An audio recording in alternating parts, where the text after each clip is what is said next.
Howdy toddy. God damn it. God almighty. Got it right in there. I know.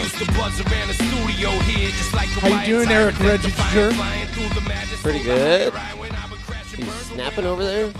I thought that my headphones were going to blast off. I know. Well, the music didn't come through loud enough last time. And this is a jam. Is this cannabis? This is Mad Child. Just learned about it this morning. I wanted to say some... is this Mr. Cheeks from Lost Boys? I don't know what the hell you mean. Just an obscure 90s rapper.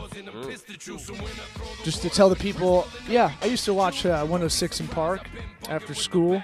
Nobody knows what you're talking about. BET, it's the Black Entertainment Network, sir. We weren't allowed to watch that. Oh, yeah? No, I could watch it. Night at the Apollo. Oh, yeah. Learned a Mr. lot of Sandman, lessons. Yeah. the guy that came out with a hook. Yeah. Did I ever tell you I did a stand-up show? It was a black stand-up show. Mm-hmm. They still paid me, but I got the hook. Wow. Sandman? Yeah. Really? Yeah. How But did it wasn't they do it? like a big showroom. This was in a bar. How did they do it? This was the kind of show that they opened with one of the guys, the promoter's girls, doing like an emotional song. Oh. It's like So a true open mic. and I'm like, no, it was a book show. It was a real show. That's well, how did they tell you to get off the stage? They booed a lot of wordplay jokes. Yeah, dad puns. Yeah. Well, man, that's what I'm telling you. I I learned that lesson. I Tampa News forced it in there. Yeah. And it it was one of those things where I was like, why did I think this was going to go well in like a nightclub-ish bar that's doing a stand-up show on a Sunday night in downtown St. Pete? But out of spite, you kept on. No, you make bad decisions sometimes right beforehand. They didn't like Tampa X, the joke? You can't even get to the setup because they're not in it. Oh. It was one of those shows where you get up and there's no spotlight. It's like a colorful dance floor light on you, and you're like, come on, really? And it's a mic stand that's a music one, so it has like an elbow to it, like a 45-degree angle. Oh. You know, these little things when you're doing anything that, like, most people think of stand-up, they think you're just fucking around, and it's like, no, you notice all this shit like immediately when you walk in. I need my stool and my microphone and my bottle of water. And no one to talk to me. And that's it. No, you're neurotic. So it's like the less things you have to worry about. That's why I stopped moving around with the mic on stage. I pulled a Ron White and just kept it there. And then that's better for me. Yeah, a lot of people do that. But I can't focus. That's the thing. No, not a lot, really. What? Just keep it in the stand? The whole time, you mean? I pretty much keep it in the whole set for an hour if I do an hour. Do you have an hour? I've got 3 bad hours. Oh, okay. I do want to get Matt Fernandez in here. Yeah. He's going to come in here anyway because we're working on a project, a script punch-up. Yeah, that's what I was going to get at. What's the deal? Are we allowed to talk about it? We're not probably not. We're allowed to talk about it. Oh, okay. We just, not in detail. We can say we have the gig, I think. Yeah, so we had been talking about the name of the show, which we won't say, but it was not the name of the show. We were calling it one thing, and it was the name of the episode and not the name of the show, and you and I spent 20 minutes talking about a rename. Well, for the listeners, this might be really vague, so I'll say we read the script a long time ago and forgot the name, and we thought it was something else that was in the script, and, things like that. We got a walk-in. We've got a crew of people walking in. Jesus, okay. It's all right. They're off camera and off mic, but it's one of those things where I want Matt in here to tell us about the production. How do you do your own comedy special? Because I might get a wild hair and try to do the same thing and just copy him. Do his act. Technically, I still have a contract with New Wave Entertainment, which is putting out big acts. They're still in business? It's the one that put out, when I signed, they had Whitney Cummings, I think, under contract, and I just heard Alonzo Bowden say he's doing his with New Wave, excuse me. New Wave Entertainment. So I signed a contract in 2010. I should call him up on the show. What, for life? How long was the contract for? Perpetuity. You didn't read that shit at all, did you? It's not very long. No, it's like 3 pages. I got it. I found it the other day. I was trying to organize my life. Was this before or after you had your legal hair up your ass where you make everybody sign creepy documents all the time? Creepy documents? Yeah, really long and little tiny letters. For business? Sneaking in there. Well, there's nothing sneaky about it. It's just, how do you get fucked in business all the time, right? Mm-hmm. It's everybody I talk to never worries about the legal part of what they're doing. Yeah, I know. Because it's hard and it's boring and it's like, I'm just busting your balls. I know it's but necessary. I want to give that advice out there.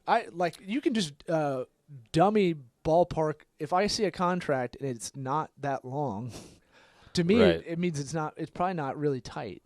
Yeah. And you're only as good as your tight. If it's not contract. Tight butthole, it's going to be used against you. I'll use the metaphor from the movie Airheads. It's like a dolphin's butt, watertight. All right. I think everybody's should be watertight. Do we lose everybody? We didn't even mention John Paul Labadie is producing today. Who? Running the Mevo. Oh. Behind the curtain. Oh, hey, bud. I gave him a microphone. Hi. Thank you. Man, that was good. I'm going to take the microphone away. I need to be able to mute him from over here. Well, we want you without climbing under the table. We want you to be producer, master producer. We got to give you like a power producer title or something. Master. Like that. I think that. You want to tell your master story that you were talking about earlier? No. Your new discovery? Or you want me to not to bring that up anymore. I mean, it's a pretty good story. It's a good one. Come on. This is pragmatic advice. Yeah. Come on. It's using what resources you're given. You know, you're the offense, your quarterback. You're just taking what the defense gives you, right? You see 8 men in the box, press coverage. Give them a little signal. I'll give you a little time to think about it. Like around deep. here, we don't have a lot of working capital when we started this agency / firm. So, you know, you get really good at being a raccoon of resourcefulness. We're very good about doing a bunch of workflow hacks with no kind of budget here. Well, that's perfect for what we were talking about earlier. I mean, I definitely found a hack in my system. Okay, what is it? Let the audience know. If you don't say it, my face isn't on camera, but that's fine. I finally learned. We'll just superimpose your face on the TV or something later. We'll fix it in post. Yeah, I'll do that. I finally learned how to jerk off dry. Yeah. Is that what you wanted, Eric? Oh, that's what we were talking about? Oh, fuck. You son of a bitch. You lured me in. I'm concentrating on the angles. Wait a minute. So, a dry run? A dry rub. Mm-hmm. Like I don't know if I would even call it a rub. Taking yourself to your own barbecue. Anybody? Nothing? Crickets? All right. I just like to leave you guys hanging. Let you guys work it out. It's not a rub. What I can tell so far, it's more of a... We're going to have to break down the game film on this, but not literally. I don't want to see any film. The reality is that I just can't believe that this is just coming into your life.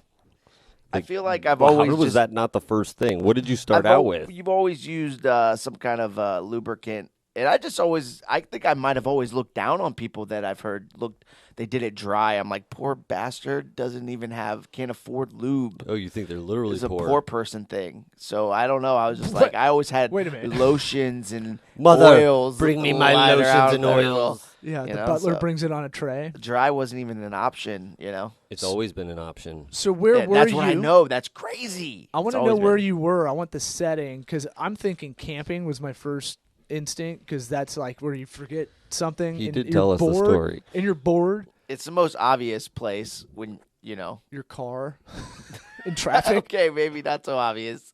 No, I woke up with morning wood and it's just like. On the golf course. What are you going to do with that? Because I don't want to get up. Ric Flair likes it. Mm-hmm. So.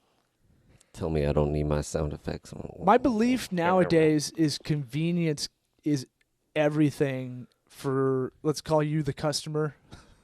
The customer? The customer to your own dick store. And, but I'm saying like, all right, let's look at, we're in an age of people delivering stuff all the time if we want it. You don't have to get up anymore. You can just you can be that PSA weed commercial where you just fucking melt into the couch. You just are the couch eventually. Yeah, you become one with it, like some gross transformer or like something. A puddle. And like, yeah, and that only made me want to do weed when I saw that commercial. And I was like, so relaxing. Damn, that guy's got some chronic. What? So we're not letting it go. No, I have a lot of questions that I pulled punches before when you told it before that episode started. So before were you like really holding back, and you were just like, oh man, I just gotta do this, but I don't have any mayonnaise or whatever you're using. Yeah. No, you know what's interesting? Really, I think what I figured out, and I'm actually proud of myself. I had such a raging hard on that morning that it was just like I had to do something. I don't even got time to get up. So maybe it was maybe it was That's the biggest demand, boner right? I've ever had in my life. It was just or supply. It forced me to do it because it was supply? like it was just it was supply or demand, and demand.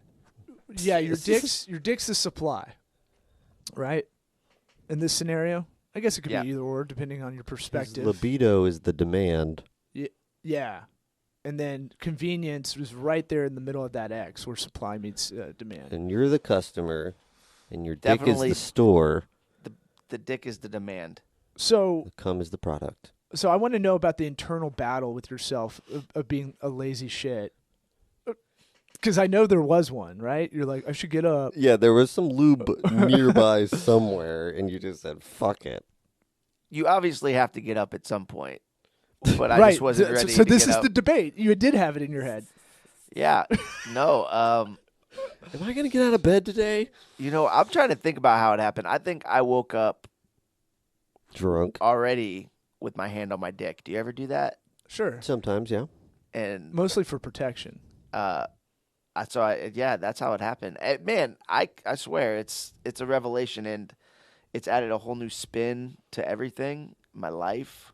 No. It's reinvigorated my. Did you come in it? Let's talk follow up. Let's talk. Business is a lot about follow up. Mm-hmm. I think most of business is really follow up if you break it down. So in thinking ahead, thinking 3 steps ahead. Did you? Sometimes you shoot from the hip. No pun intended. But what are we doing with cleanup here? What are we talking? Right on your belly? Oh, man. No, I'm not a heathen. Like an otter? I can't just leave it there all day.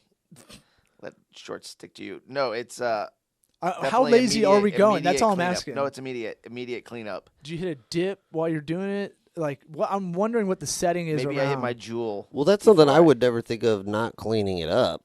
I didn't know that was an option. Can you do that? Yeah, when you're not, you don't. You answer to no one. You can do it when you are married too. About it all? Yeah, I mean, yeah. What? You can jerk off anywhere. Oh yeah. Scary. I've been to New York. Scary. Yeah, I've seen it. Because usually you'd have to have the whole situation going. You'd have candles. You'd have to have the towels, the lubes. Yeah, Jean-Claude Van Damme movie. Yeah, you did say you like it. You like the setup, like real lube. lube. A lot of ladies lube. do, which I'm with you, man. Put rose petals down for yourself. Make it an event. Get a little scented candles going. Turn off the lights. Turn your phone on airplane mode. Watch a little Meg Ryan. Get a little sleepy. We obviously did a lot of pre-production planning for this one. Are we done with this? No, I'm just saying. We got to go over the analysis after the. Do you think we could do a whole episode on this? Oh, I could easily do a whole episode on this. There's a lot of ways to go. What was he thinking about? Could we do a whole? What's his inspiration? A branch off podcast. Yeah. JP jerks it dry. Named it just then. I want to know what you guys prefer because you said you've been doing it. I know Eric's a lube guy. He's a heavy lube kind of guy. I'll give a preface to let anybody that's in my family that listens to this just bow out if they haven't already. My family needs to stay on and listen to this. Petroleum jelly is the way to go. My parents need to know this. That's the way to go because it doesn't dissipate. Even in the shower days later. I've got like 3 inches of refuse on there. That's no. It does. It's soap. It comes off with soap. We're talking Vaseline. Yeah. Yeah, and then you can use it if you go boxing later. You can put it on your cuts. Put it under my eyes. Those glancing blows. You don't want to use too much because it's like you said, you get a layer on your dick where it's like can't even fucking feel anything. I mean, I'm gonna shower after usually. Yeah. Not showering. That's Vaseline. That's the jelly stuff. That's just messy, man. You could use that on a car engine or. It's not used. It's out of the jar, fresh. I'm not having to repurpose the shit. Are you picturing me under him the hood of with my his two car? Fingers, and you know how you get the Vaseline out with your 2 fingers, and it looks so gross when someone else does it. Well, don't picture it, weirdos. That's all. We are trying to illustrate the settings of these things for the listeners. We are trying to paint pictures with our words.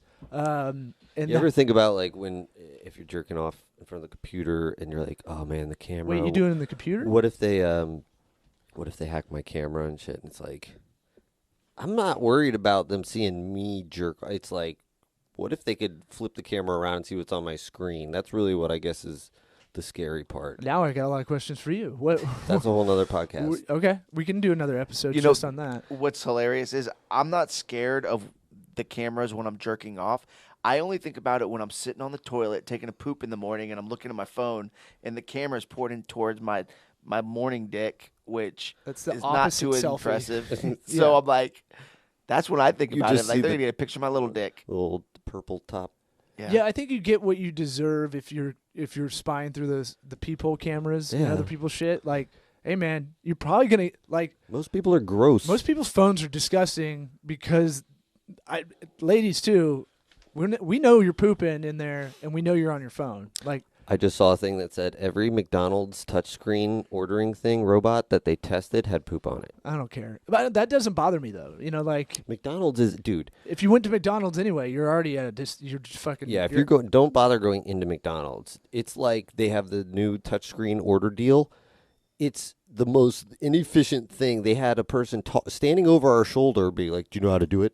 Do you know how to do it?" And like the kiosk at the airport. Yes, and they're exactly. Like, do you have this? And it's like, why aren't you just taking my ticket? I know. Like, why are we adding robots to this? Because they can't make change. The old Sinbad joke from '88. Remember that? And now with the poop. Why don't you just take what you think you need to get back? Mm-hmm. Don't remember that joke, but it's I'm sure it was good. Sinbad's a treasure and a national hero. Sinbad is legit. He is. I heard him on a podcast. He was talking about how he's never bombed, and it's like I kind of believe that because he's just the type of guy that goes out and is funny. I can't tell if he's a nutbag or not. He's you got to be a little bit. Well, he believes in astral. What is it? Astral projection. Mm-hmm. Yeah. Yes. But I mean, he convinced me. I don't know, man. I mean, I'm down to believe some shit that people have seen in their own minds. What is that? That's when you float above yourself while you're sleeping? It's basically leaving your body, going to other places in your mind. You know, maybe. So, I'm not going to say people can't do it. That sounds like a placebo kind of thing to me. If you want to manifest it in your head, you can dream it probably, right? Sure. But then it's real to them. Well, now we're getting to some real Inception shit, and then I'll start crying if I really think about it, because I don't know how time or space works, and it bugs me out. So me neither. That's a good segue into plugging. Is there a fire over there? The incremental? Yeah, the incremental. I guess I got to record another one, huh? Yeah. So we're going to start splintering a little bit more content. Eric's doing a solo one called The Incremental. It's about wellness, the Wim Hof kind of methods. Yeah. I Next one's going to be all Wim Hof. I assume a subplot to the whole thing is kind of your wellness up and down, maybe. Mostly just up. Well, it's mostly mental, really. Oh, if we talk about my mental wellness, then. Well, all right, it looks physical, but most of it's mental, right? Yeah. So breathing. It's all for the mental. Right. Breathing is like it can have physiological changes. Right. And that's something I'll talk about because there is scientific evidence behind all of it, so that's nice to have. Yeah, we were talking about how do we step up this kind of little network or this podcast into a little bit more and have more content while you and I have kind of schedules that, it's a little hard to meet as much as we want. And so I'll start something. I'm not sure yet what I'm doing on my side, but probably some how-to dork shit. But yeah, probably dork. I'm gonna come in, I think, early one day. Do like at 6 a.m. Yeah, I think that's It's good. fitting. That's when I'm corpulating. You convinced me to get percolating. up. You convinced me to get up at 4:30. I've been doing it the last 3.5 weeks now. Definitely have gotten a lot more done for sure, dude. You gotta do. The hard part is 2.5 more weeks. I can't wind. I can't wind down at night. That's my only thing. Yeah. That's an anxiousness of work because I'm still playing from behind. I was reading a thing about it was a parenting thing, but I'm sure it works for grown-ups too. But just having a hot bath or a hot shower before bed does something mentally to make you prepare for sleep, and then being in a cold room with a fan on, which is obvious to most men because that's the all-time battle between husband and wife. You turn the fan off; it's cold in here. Yeah, I wonder how long that. I wonder when that started. Well, I mean, how old are fans? I mean, like, I guess you had to have the option of a fan to complain about the air, right? Well, you probably had 10 years where they're like, hell yeah, everybody's fire that fan on. And then a woman probably said, hey, I can complain about that shit. Turn it off. My feet are cold. Yeah. And then it's like, hey, go get those wool socks that I can't took off remove the fucking layers animal. of my skin. Yeah. You can add clothes. Sorry, I'm getting fired up. Yeah, that's always been a constant battle. I don't know what that's about. Yeah. I also think if you're vegan, you have that even worse as a chick. What, being cold? Yeah. Yeah. Because you're not, for some reason, like, you're you not need healthy. That red meat. Yeah, I think vegans, I was trying to think of, I don't know a vegan that I can really hang out with for probably more than, like, ironically, a meal. Mm-hmm. And then, like, while you're eating, they're telling you about what they can and can't eat the whole time. Yeah. I wonder if people think that about me about keto shit, though, where it's like, oh, shut the fuck up, you know? Yeah, I think you only answer when asked, though. Yeah, I guess feel so. like the vegan group, they push it out there. Yeah, I mean, I'll address if somebody's complaining about something and they're shoving something nasty down their mouth. I'm like, that's a problem right there, buddy. Yeah, I've been doing that too much just because I got to plan the meals too. That's the other thing. That's the getting up early and getting organized and whatnot. That'll be a whole nother incremental podcast just talking about eating.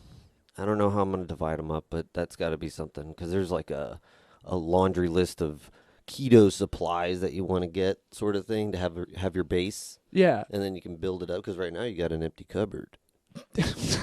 You went to McConaughey from Dazed and Confused. You got an empty cupboard, man. Man, those cupboards stay the same age. So my thing is just to tell the listeners we want to try to do more. We're trying. Obviously, if you're watching this, you can see we're doing some upgrading of the studio. Mostly Eric doing all the legwork, and we're gonna have more content. I think, and more kind of. I think we're gonna have a better camera setup soon. So I'm excited about that. Did it say when the third one's coming? This week. I dropped the UPS tracking in Slack. Anybody using Vimeo, I don't know if they still have the deal or not, but they're giving away. I think it's year-round. Oh, okay. I think the price was lower, though. The Vimeo premium subscription, we got a little upgrade, and then they give you a free Mevo camera, the new one. Yeah. So that's pretty sweet. And we justified the decision with the comedy script we're going to punch up. Yep. So that's what we're getting paid with. In and out. Well, I mean, it's silly. It's a silly gig for us anyway. So, but it's reinvesting. Yeah. And I'm excited to use Vimeo's business part, which is the tier below it on the menu, if you're online, to have interactive videos. I think that could be a game changer for us. Yeah. Because I want to send proposals. I want to send updates.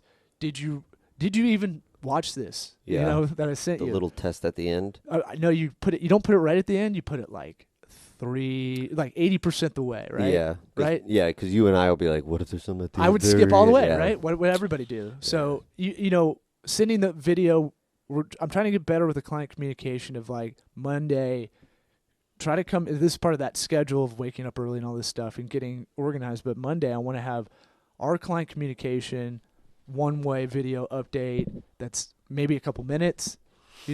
Here's what's going on. Here's your project. Yeah. And I can just go in this middle area or in here eventually and just bang those out real quick. And that's my hope. Yeah, once we get the little infrastructure set up, we'll be a lot better off because we're still like camera. the dry rub. Yeah. We're still cash poor. And, Yeah. we gotta do what we can do. Yeah. So I'm excited about that. I want to get a live show once a week. We're going to do our hang sessions, and then we're always going to try to do interviews with interesting people. I'm excited that we got the solid I almost said soft. The solid verbal from director Billy Corbin via Instagram comment, but I'm counting it. Did you? Yeah, we count that. That counts. I'm going to do that after the show. Get a hold of him. I was going to say, yeah, we need I don't know how to, follow other up. than commenting back if we don't follow each other. Mm. Or I follow him. He doesn't follow me. He doesn't? On Twitter he does, so I'll hit him up there. But shout out to Cocaine Cowboys director and Square Grouper director. Knows more about Florida than almost anybody I can remember. You say that, but what does that mean? Dude, he's like... What, the history? Yeah, and Geography? Miami especially. Barometric pressures? That's kind of what I wanted to get to eventually for this episode. That's the theme I was going with. Yeah. Surround yourself. Barometric pressure, atmospheric pressure, right? What a segue. That's seriously what I wrote down. Did I tell you that? You wrote down barometric pressure? When I was saying I had a rant in the hopper last week. You didn't say it out loud. I didn't say that. I think I said gravity maybe to you at one point, but no. Okay. I didn't think you heard me. I did not. God, it's so weird. We have a lot of synchronicities like that. What does that mean? What is the John Paul? You have a microphone. We're juggling the table too Yes, much. Thank you all. Yeah. Come on, man. I didn't know. I mean, Did you play football? he did this. He goes. He's not the Phantom of the Opera with the organ. Like I know. That's what I'm saying. What do you think he's saying, Diaz? Well, he is sitting under a sheet right now. We cut out eye holes and finger holes. He may be So jerking you it can see under all the table. We don't know. Oh, that's what that was. And blaming us for the shakies. Oh, Yeah. well, there we go. Either way, just clean up your mess. We treat this office like camping. Treat it better when you leave than when you came. No pun intended. Get it? Don't Good say one. anything. All right. So, But we surround ourselves with good people like John Paul. right. Jerking off John at- Paul makes us happy. He's a positive dude, right? Yes. In this office, I try to give keys to freelancers or friends of the program that want to do a podcast, that want to work out of here, that aren't gonna bring us down by any means, right? Mm-hmm. And everybody thinks I'm crazy for doing that. Why aren't you charging people for that?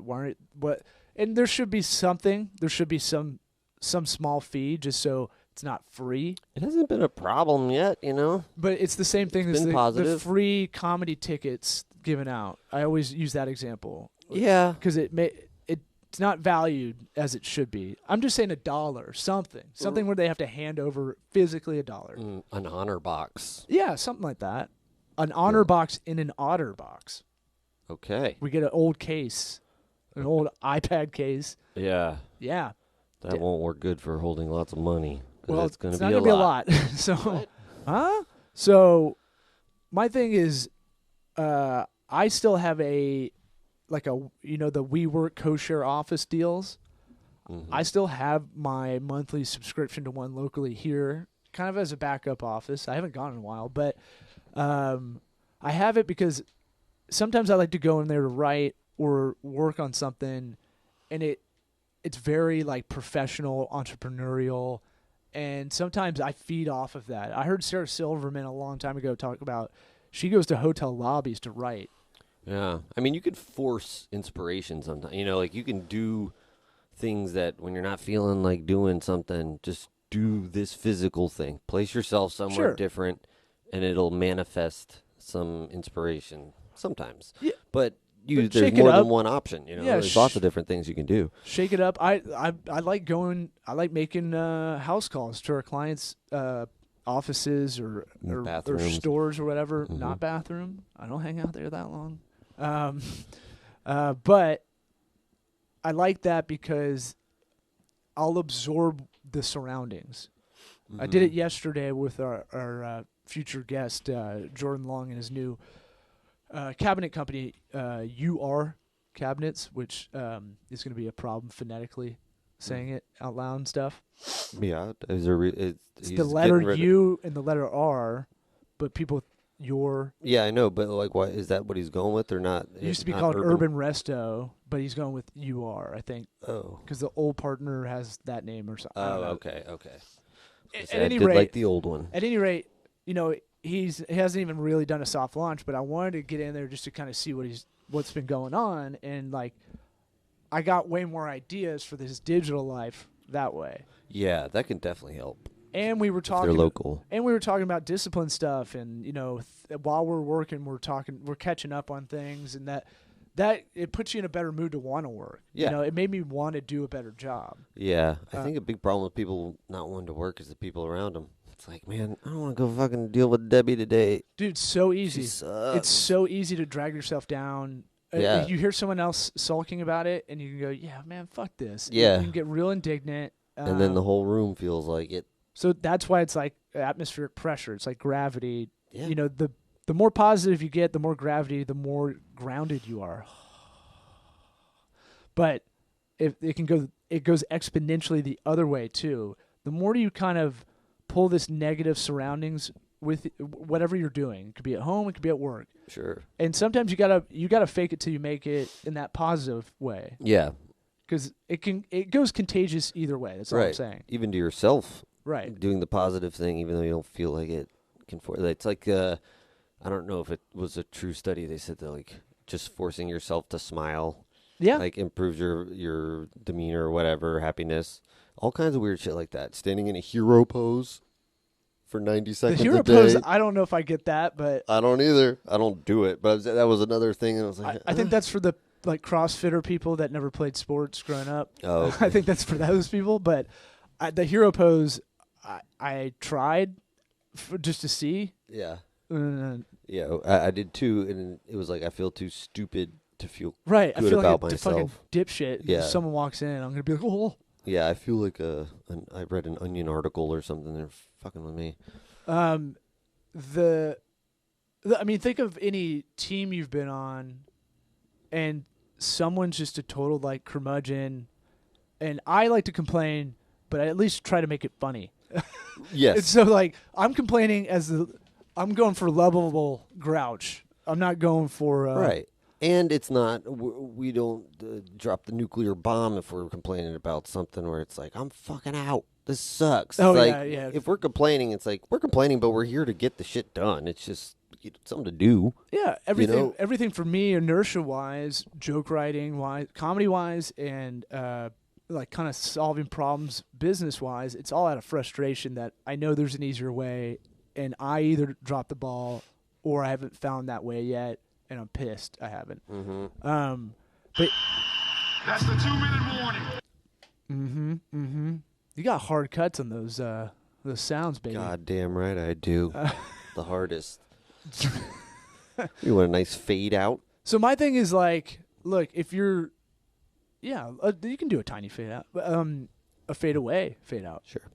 Get so right on that. My thing is, if you find yourself trying to do your side hustle, you're trying to do, whatever it is you're trying to do with this passion you have for whatever, you have an Etsy store, and then someone's coming along and is like, that's dumb. Like, you're like, okay, well, fuck you, but I'm going to keep doing it. Yeah, and that everybody knows the negative sticks around way more than the positive because that's just human nature, and that itself becomes bigger and makes everything bigger. I'm using a lot of comedy analogies today, but I could do a show. There's 300 people in the audience, and if there's one fucking guy that just isn't, everybody's having it but him, I can't not, like, my attention's towards that. Yeah. And I've stopped doing it because I just was like, well, fuck that guy. He may be having a bad day. Right. He may have just heard bad news right before he walked in. Yeah. I try to Maybe he go was that. trying to do something where he's having a bad day. I'm going to go to a comedy show. That'll cheer me up. Right. And then you arms failed folded him. in the front and then like doesn't you talk roll to me. out there and just disappoint his ass. Well, I mean, he's got to expect what's going to happen. But I mean, like, my thing is like, don't focus on that so much. Just kind of keep moving. Yeah. You know, as long as you're not a complete sociopath and like you don't keep moving and you're just bumming everybody else around you out. Yeah, that's a lot of people though. That's their personality. I'm the guy who complains a lot. Can I give one more thing that it relates, but I'm ashamed to admit it. It must be masturbation related. No, it's you have not, to weave in a metaphor. It's a miracle. Last night I watched the movie Blue Chips for the first time. Nick Nolte. Mm-hmm. So, And but the whole fucking movie is about trying.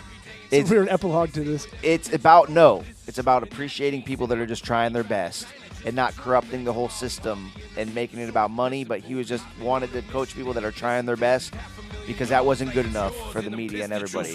But if you're trying your best, go for it. Try your best. Be like Nick Nolte, guys. Jerk off dry, everybody.